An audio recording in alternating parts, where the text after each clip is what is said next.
Latest world news. The UN envoy to Syria has urged the US and Russia to intervene at the highest level to save struggling peace talks. Speaking after briefing the Security Council on the peace process, Staffan de Mistura said a partial truce agreed in February was barely alive. Violence in Syria has intensified in recent days, despite the ceasefire. At least 20 civilians were reportedly killed on Wednesday in government strikes on a hospital and nearby residential building in eastern Aleppo. The dead included children and the only pediatrician left in rebel-held areas of the city, civil defense volunteers told AFP news agency.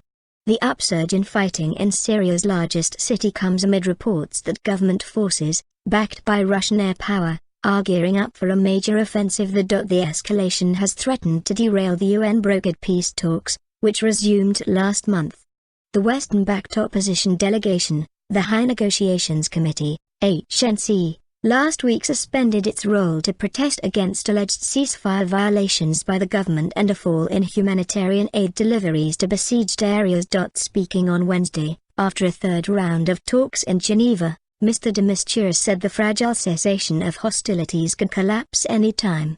He said that over the past 48 hours an average of 1 Syrian had been killed every 25 minutes and 1 wounded every 13 minutes.